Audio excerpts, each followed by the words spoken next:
One. And we're back. I'm your host, BKP. Good morning from the office, North Georgia's only live online morning show. And yes, the Georgia summer heat is just in time for the runoff here on July 24th is Election Day. You can still go early vote until July 20th, but July 24th is Election Day in the Republican gubernatorial runoff between Brian Kemp and Casey Cagle. Joining me now, Secretary of State Brian Kemp. Mr. Kemp, how are you this morning? Hey, good morning. Great to be back on with you all. Well, listen, let's start just directly with this. Today, I think at 3 o'clock, you're going to do a side-by-side public Hunter Hill endorsement. It's no secret now that Hunter Hill will publicly endorse you today at 3 o'clock. Can you tell us how that came about and some of the things that might be said this afternoon? What brought Hunter Hill to the campaign to endorse you, and how did that come about? Well, look, I'm very excited to be having Hunter's support, not only his support, but his commitment, and he's going to be out there working for us hard to win this race. You know, he and I's vision were the same, tired of basically career politicians, pay-to-play politics, want a unapologetic, true conservative as the next governor. I believe that's why Hunter's decided to support my campaign, and he'll have more to say about that later today. But we're very excited about that. We've got the momentum, and this is going to help us keep it and gain some more. When did you talk to him about this endorsement, if you don't mind me asking? I mean, when did you guys talk about this endorsement, and when did this come about between the two of you? Well, we've been working on a lot of different things really ever since the primary got over, and Hunter ran a great race, fought very hard, and obviously was disappointed as all the candidates that didn't make it into the runoff. And I know he did a lot of soul searching and due diligence and wanted to make sure he was making a thoughtful decision and checking with his supporters and his family and figuring out what he wanted to do in the future. And, it's obviously tough going against the establishment like I'm doing in this runoff. I mean, you're seeing now that they're desperate. They're backed into a corner. They're throwing everything they got and basically gone to line about my record and his too, quite honestly. And so it's a tough decision for Hunter Hill to jump on board with us. But I think at the end of the day, in his heart, he knew that I was going to be the guy that was going to not be for the status quo, that was going to move the needle, build off of the great things that we have going on in Georgia and make it even better. And, he's on board, and we're glad to have him. All right. Well, Mr. Kemp, and that's today at 3 o'clock at your campaign headquarters? That's correct. All right. Let me move into some things about Sunday's debate. And what I want to do is I want to lay something out, and then I would like for you to tell me where I'm wrong. I'm open to be corrected here.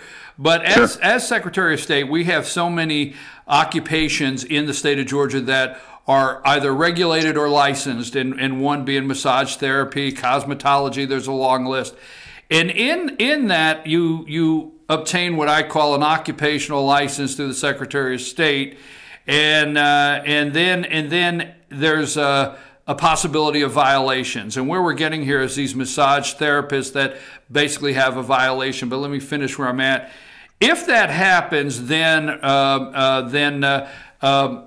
complaints need to be made to the Secretary of State's office. But all occupational license in the state of Georgia have an occupational review board for that license. Is that not correct? That's correct. And the licensing board has the regulatory responsibility for the license. The Secretary of State, the Secretary of State's duties in the process are the administrative work. So we process the paperwork for the board. We give that to them. They have to approve the license at their board meeting. It's not something I can unilaterally do. If somebody says, hey, I've got a problem with my license, I need you to speed up the process and approve the license for me because of this, this, and this. I simply can't do that. I do not have the authority to do that. And Casey Cagle knows that, or you think he would after being, at the Capitol for 24 straight years. He's trying to blame the problem on me, where if he doesn't like the way the process is, he could have changed it. But it's like everything else he's doing down there or hasn't done. It's not until an election year when he's running for governor that he's decided to weigh in on these issues, whether it was, this licensing issue, whether it was our voting equipment, you know, all these dozens of study committees that he's doing this year.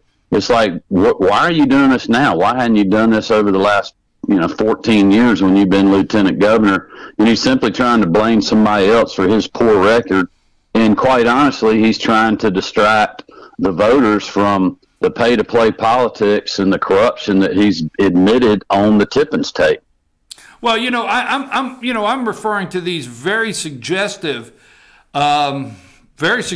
commercials concerning massage therapists that have complained. Well, I wouldn't say suggested. I would say that they're, false and fake news and really a sign of desperation. I take that as a great sign for my campaign, that he's putting a commercial out there that, first of all, no one understands. Number two, is not factually true. And number three, we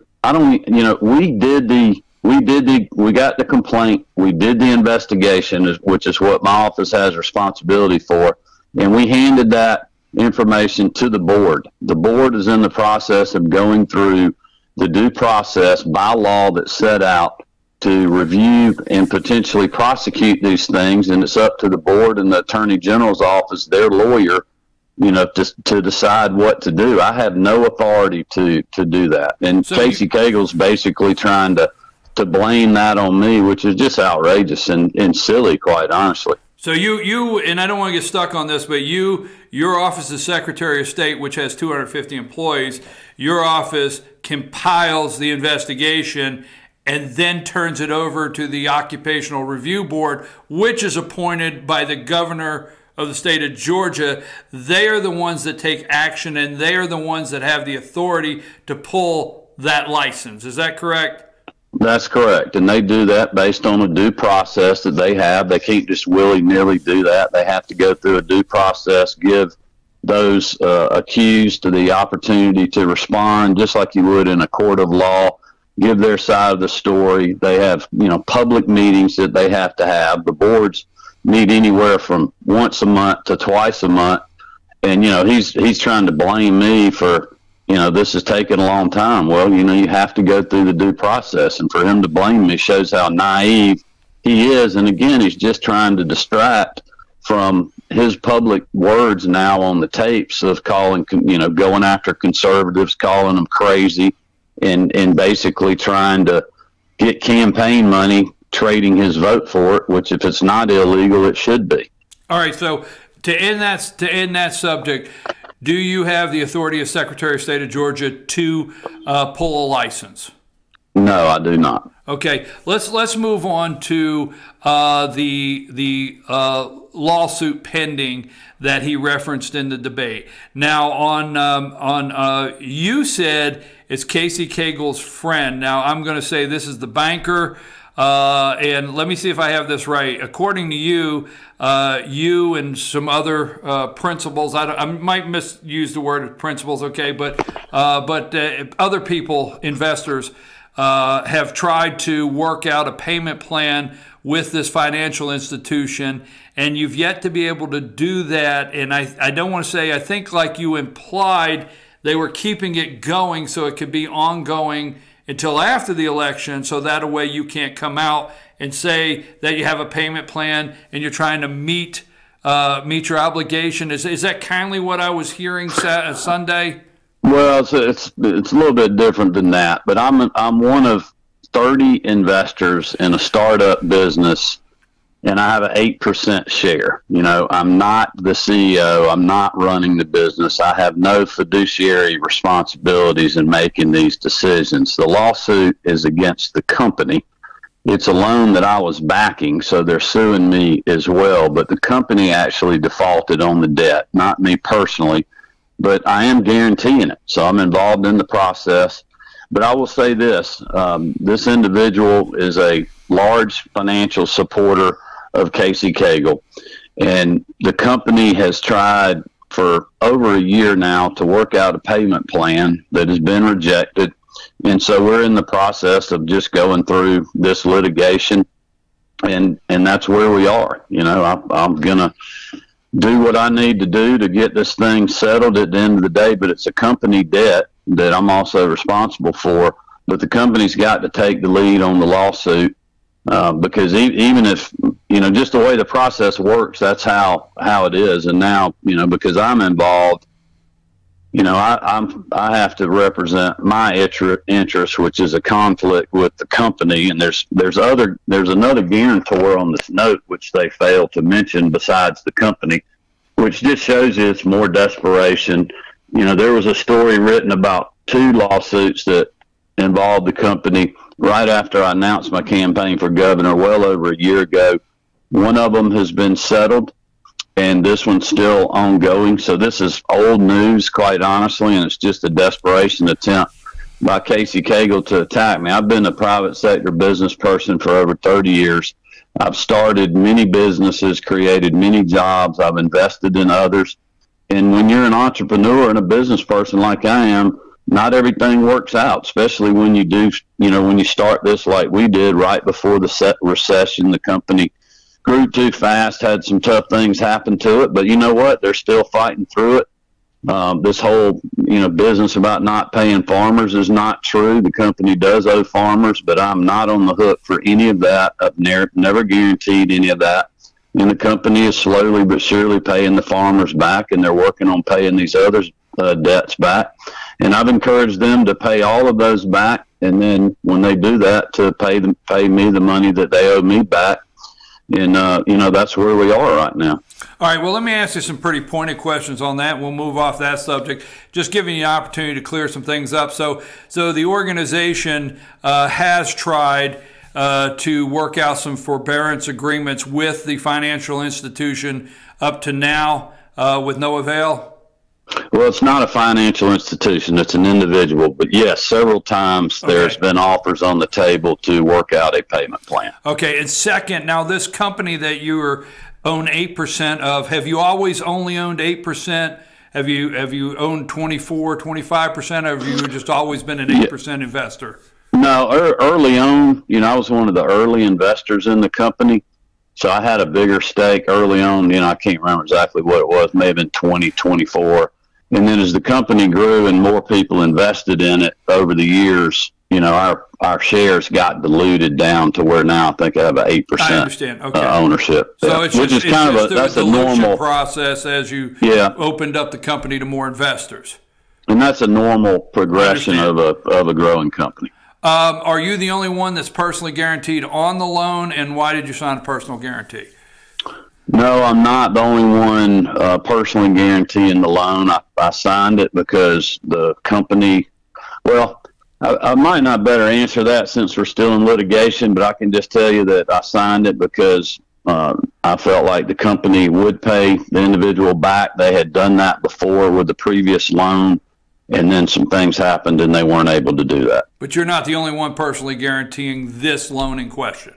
No, I am not. And what is the, they've made it very public, so they say, what happens on July 25th in court?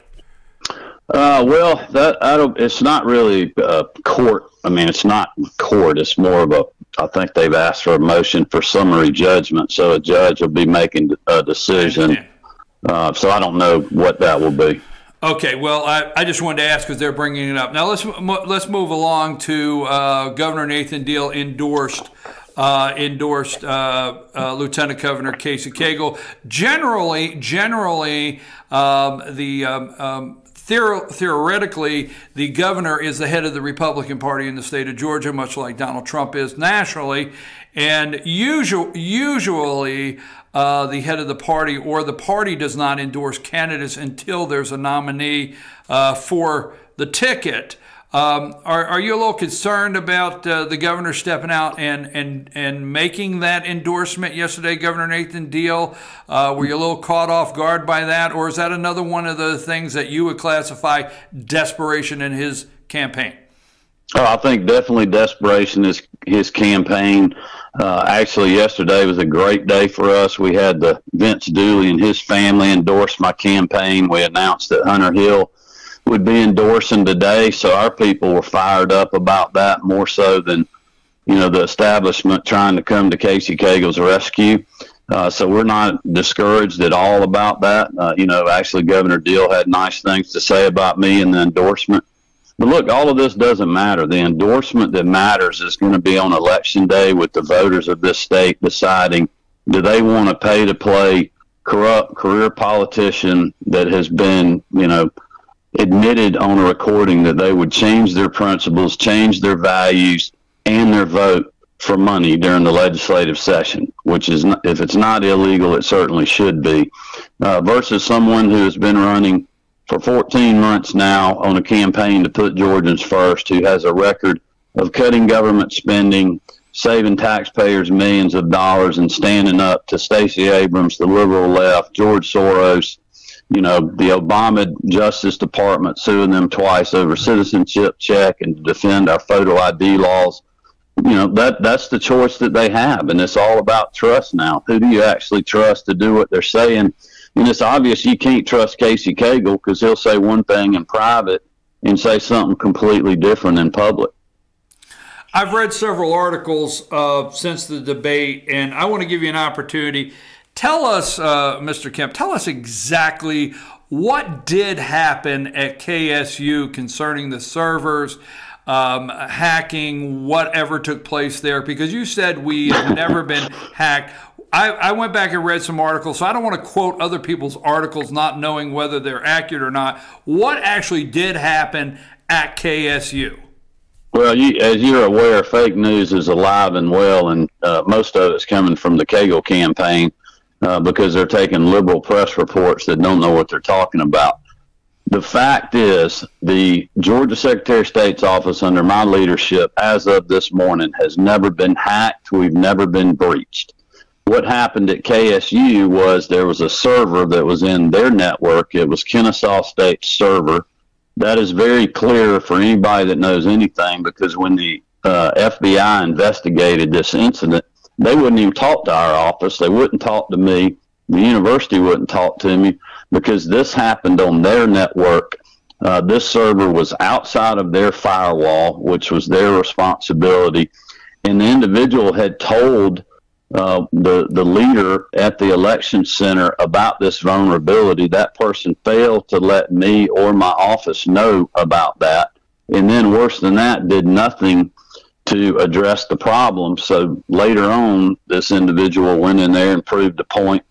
And that's what happened. But thankfully, none of this information got out to the public. The FBI investigated. They closed their case. But, regardless of the fact, I was, very upset about that. We took immediate action. We've now pulled the whole Center of Elections that was set up under Kathy Cox when the voting system was originally set up back into the Secretary of State's office, where it remains today. It was a very smooth transition that the university worked with. And we have that under our wing now, and it's cyber secured and ready to go, and it's been used several times now since that incident happened. Two more questions. I know this is the final push week, and you got to go. You got a lot to do, sir. Two more quick questions. Now, my understanding is, and I'm doing this interview with no notes, so if I get a number wrong, you're welcome to correct me. But my understanding, when they say the 6 million Social Security numbers, names of Social Security numbers of Georgia senators, citizens that were sent out on CDs across the state accidentally, but you did dismiss, I remember reading the accounts, you did dismiss the employee that happened with. Did we get all the CDs back, and did you not, as the Secretary of State, offer those people that their names and Social Security numbers did get out there a subscription to LifeLock or some kind of identity security as Secretary of State? Well, again, let me correct you on the fake news of the Cagle campaign, because obviously Casey Cagle has no idea what's happening in regards to cybersecurity and state government, because as you said earlier, we have 250 employees. We're dealing with a lot of different complex IT systems in our office, and he has less than 10 employees and is in a part-time job, even though he flies around the state like he is the governor, spending millions of taxpayer dollars to commute from Atlanta to Gainesville. But this is what happened. There were not discs sent out all over the state. There was a list of 12 organizations or individuals that, under past protocol, the Secretary of State's office would send these discs to every month that had the public information on the voters list. Now, there was not policy and procedures for how to handle that before I came into office. So we put those in as part of our IT security upgrade that we did several years ago. This individual that was responsible for sending the disc out violated and broke that protocol, which allowed personal information to be put on the disc this 1 month before they were sent out. And when that happened, it went to 12 entities.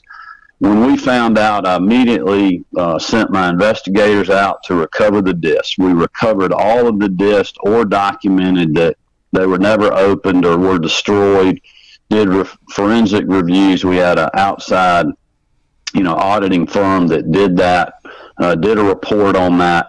None of the discs, none of the information ever made it to the public domain. But when you're dealing with individuals' personal information, it was the right and prudent thing to do to protect, to give them credit monitoring for a year in an abundance of caution and also credit restoration. And I'll say this, he criticized me for, spending the money to do that, but it would have cost the state a whole lot more if we'd have done nothing and somebody's information had gotten out and the state would have faced, other issues, other financial issues. And because of my conservative budgeting over the years, we were able to pay for that ourselves without having to ask, anybody for that additional money. And that's what we're dealing with in the world of cybersecurity now. And I'll say this too, when all of that happened, we did an investigation. We fired the employee for breaking protocol, but I went on camera. Unlike Casey Cagle, I took responsibility for something that happened in my agency. Unlike him being able to take responsibility for what he said on the tapes, because he will not answer the question whether, he was lying to Senator Lindsey Tippins about this money for his campaign or whether he's lying to the public. He can't answer that question because there is no good answer. But I went on camera, took full responsibility. I pledged to the people of Georgia this wouldn't happen again, and it has not. Well, my final question. Last night I went up to the Fannin County Republican Party monthly meeting, and we had about 40 in attendance. Good little Republican Party meeting up there in Fannin County. And this question came up, Mr. Kemp, multiple times of how their words, dirty, nasty, ugly this campaign has gotten between you and the lieutenant governor, and between the two campaigns, and that was the people in attendance last night. And the question is, will the Republican Party unify? So my question to you is, after Tuesday night, regardless the outcome, will you make a commitment to do everything you have to do to unify the Republican Party to run against Stacey Abrams in November, knowing the amount of money that the Democrats are going to pour into that campaign? Oh, absolutely. Look, this is a family feud or a boxing match, if you will. We got to unite in November, not only for the governor's race, but for all our down ballot races as well. George Soros just gave $1 million to the Democratic Party of Georgia, so Republicans are going to have to fight hard. And I have a history of doing that in the past. I've been through tough races that I've lost before and have immediately united around the Republican nominee, even when some of the other folks that were in that race that I was running against actually endorsed the Democrat. That's just not the right thing to do. And I'm looking forward to having the Cagle team's support on Wednesday morning, July 25th. I was for sure you were going to say that, sir. You have a good week and safe week campaigning. We would say that to all the candidates. We know it's a mad dash to the finish line, and we'll be looking forward to hear the endorsement today with former State Senator Hunter Hill. Well, thanks so much for having me on, and I'm going to fight hard to put Georgians first as the next governor. God bless. Mr. Kemp, you have a nice day. Okay, that is Brian Kemp, Secretary of State of Georgia, the Republican candidate there up against Casey Cagle. And I tell you what, I don't know, the Georgia summer heat and a nice Republican campaign, I tell you what, it's kind of things I live for. I don't know about you. I'm going to take a brief break. We'll come back and we're going to spend a little time on the Georgia Republican runoff on the 24th. We have some other races going on.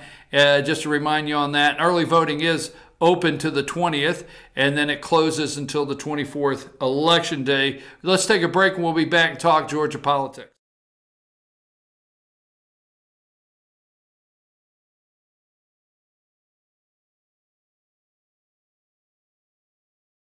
The Tupelo Tea mission is to provide over 80 premium tea blends for tea lovers who are looking for ways to explore new flavors and blends. Come visit Tupelo Tea, located in beautiful downtown Blue Ridge at Sycamore Crossing. Be sure to sample our various varieties of honey and tea. Visit us on the web at tupelotea.com or call us at 706-946-TEAS. That's TEAS. Tupelo Tea, located in beautiful downtown Blue Ridge.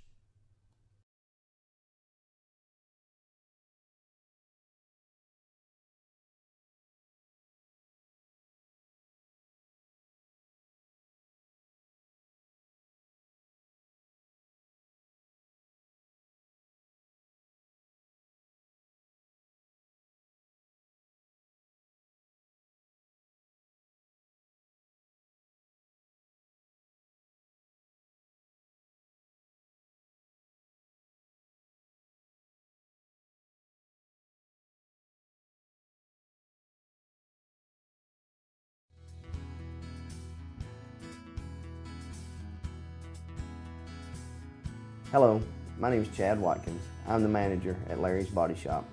We are a family-owned and operated business and have been serving the North Georgia area since 1978. We are located at 1216 Progress Road in LOJ, Georgia. Our shop specializes in collision repair, and we work with all major insurance companies. Larry's Body Shop is ICAR Gold, the highest role of training recognized by the collision repair industry. It is estimated that only 10% of collision shops meet these standards. Our shop consists of state-of-the-art equipment such as laser measurement system, down-drive spray booth, spot and MIG welding equipment. All of our paints are mixed on-site so that we can guarantee your paint to match every time. I know that having an accident can be a stressful event. We take pride in making sure our customers are satisfied with the repair of their vehicles. Our waiting area is clean and comfortable with free Wi-Fi and refreshing beverages. So if you're in an accident, stop by and see us at Larry's Body Shop. North Georgia Diamond is your source for diamonds. Come on in to view the area's largest selection of fine jewelry at North Georgia Diamond. All repairs and designs are done on-site by our jewelers, and North Georgia Diamond has the lowest prices on loose diamonds.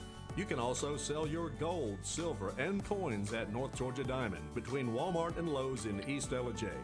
Locally owned by Bill and Allison Craig, North Georgia Diamond is your source for diamonds in North Georgia.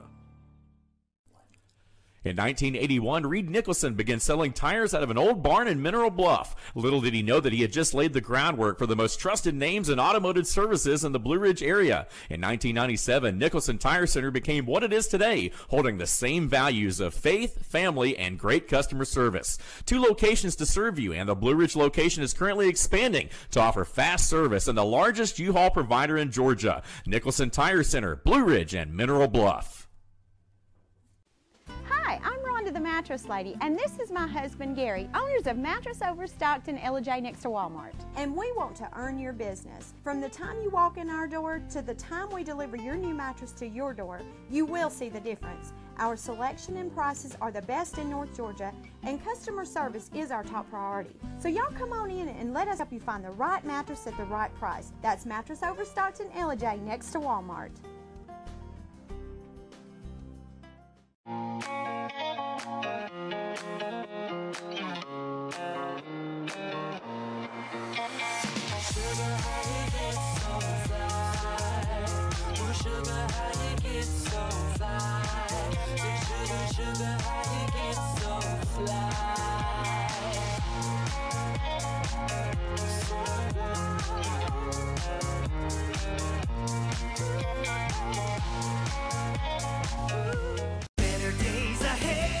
Truck Month at Dave's Chevrolet in Jasper, and we're giving you a payload of savings. Now save up to $13,000 off new Silverado Crew Cab LT. And with Dave's Payment Vacation, make no payments for 90 days. Or save up to $7,400 off new 2018 Chevy Equinox. It's Truck Month in the mountains. See Dave's Chevrolet in Jasper today. The North Georgia Mountains #1 volume Chevy dealer. Better days ahead, Dave's Chevrolet. Find new roads. I'm David Schaefer. My opponent, Jeff Duncan, is falsely attacking me based on a headline that isn't even about me. This kind of trash is everything that's wrong with politics. As Lieutenant Governor, I'll defund sanctuary cities, protect innocent life, and fight Obamacare any means necessary. I'm David Schaefer. Georgia needs strong conservatives who will attack the radical left agenda, not each other. David Schaefer for Lieutenant Governor.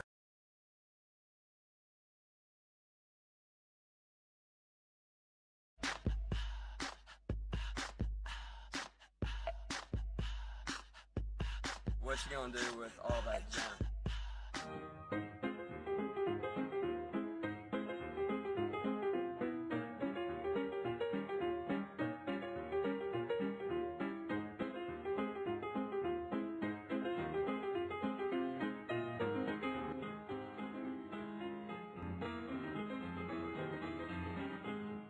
I'm David Schaefer. My opponent, Jeff Duncan, is falsely attacking me based on a headline that isn't even about me. This kind of trash is everything that's wrong with politics. As Lieutenant Governor, I'll defund sanctuary cities, protect innocent life, and fight Obamacare any means necessary. I'm David Schaefer. Georgia needs strong conservatives who will attack the radical left agenda, not each other. David Schaefer for Lieutenant Governor. Ace is your helpful place for paint and home goods, tools, outdoor living, and lawn equipment. But did you know Ace Hardware of Blue Ridge is a little bit more? We have hunting rifles and accessories for your next hunting trip. We have Amish furniture imported directly from Ohio. And we have Ace Custom Woodworks for all your custom wood project needs, from cabinets to artwork. Ace Hardware of Blue Ridge. We have your new house in stock.